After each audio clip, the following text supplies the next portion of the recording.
चलो आप देखते हैं इस पोर्शन से रिलेटेड हर टाइप के न्यूमेरिकल्स, है ना। तो पहले हम लोग कुछ ऐसे क्वेश्चन करते हैं जहाँ पे आपको रेट लॉ ऑलरेडी गिवन होगा, ऑर्डर निकालने को देंगे, तो बिल्कुल इजी से लेके धीरे धीरे धीरे धीरे क्या करेंगे, अच्छे लेवल पे जाएंगे हम लोग, ठीक है। आओ देखो, पहले टाइप 1 क्वेश्चन करते हैं। क्वेश्चन नंबर 1 आपको बोला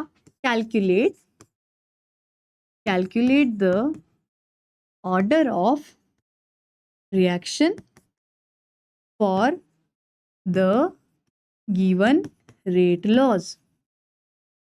ठीक है, आपको क्या किया है, ये सबसे बेसिक टाइप का क्वेश्चन होते हैं कि बहुत सारे रेट लॉ दे दिए और आपसे पूछ लिया कि बताओ ऑर्डर ऑफ रिएक्शन क्या होगा। लेट्स से एग्जांपल में दे दिया आपको कि rate is equal to K into N2 की कॉन्सेंट्रेशन का पावर 1 H2 की कॉन्सेंट्रेशन का पावर 0। बी ऑप्शन दे दिया, बी क्वेश्चन दे दिया इसी का B part, rate is equal to K into H2O2 की कॉन्सेंट्रेशन का पावर लेट्स से हाफ। ठीक है, और मान लो आपको दे दिया O2 की कॉन्सेंट्रेशन का पावर 1, मान लो कोई रिएक्शन रही होगी, है ना। सी आपको दे दिया rate is equal to K into x की कॉन्सेंट्रेशन का पावर 1 वाई की कॉन्सेंट्रेशन का पावर -2 और दे दिया जी की कॉन्सेंट्रेशन का पावर प्लस हाफ, ये दे दिया। और आपसे बोला कि अब बताओ टोटल ऑर्डर ऑफ रिएक्शन क्या होगा। अब मैंने क्या बोला था, what is order of reaction, किसी रिएक्शन के अंदर जो रेट लॉ गिवन होता है, उस रेट लॉ में जो पावर्स होती है रिएक्टेंट की, उसके सम को आप क्या बोलते हो, ऑर्डर ऑफ रिएक्शन। तो बस इजी है ये क्वेश्चन, सेकंड्स में होंगे। कैसे, इनका पावर का सम कितना होगा, 1 + 0 = 1, खत्म।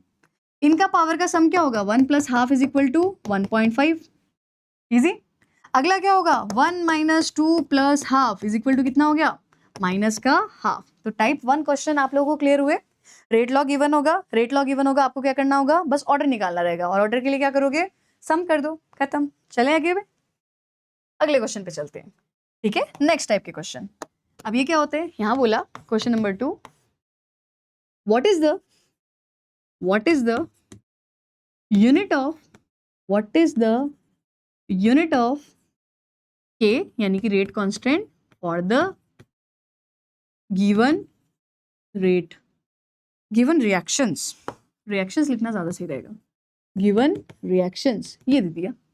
अब बेटो क्वेश्चन ऐसा मिलेगा आपको, देखो ए दे दिया rate is equal to K into ए का पावर लेट्स से 2, ठीक है। बी दे दिया rate is equal to K into x का पावर 1 और वाई का पावर आपको दे दिया -2, ठीक है। और सी आपको दे दिया मान लो rate is equal to K into P की पावर हाफ इंटू क्यू की पावर लेट्स से आपको दे दी -1। अब आपसे बोला कि इनके लिए, इन रिएक्शंस के लिए रेट कांस्टेंट का यूनिट क्या होगा।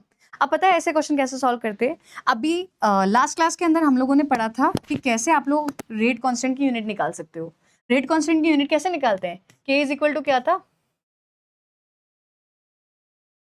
के इज इक्वल टू क्या था बेटा, ये था मोलार की पावर 1 - n सेकेंड इनवर्स।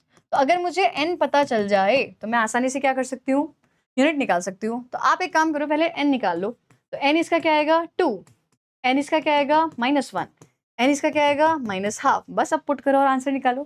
कैसे निकालोगे बताओ, इस क्वेश्चन के लिए यूनिट क्या होगी, इसके लिए निकाले तो मोलार की पावर 1 - 2 और -2 का मतलब ये बचेगा -1 और सेकंड इनवर्स। तो फर्स्ट क्वेश्चन का answer molar inverse second inverse. अगले पे चलते हैं, बोला मोलार की पावर हो गई 1 - 1 था और माइनस क्या हो गया प्लस, सेकंड इनवर्स। तो फाइनल आंसर विल बी आपका मोलार की पावर प्लस का 2 सेकंड इनवर्स, ठीक है।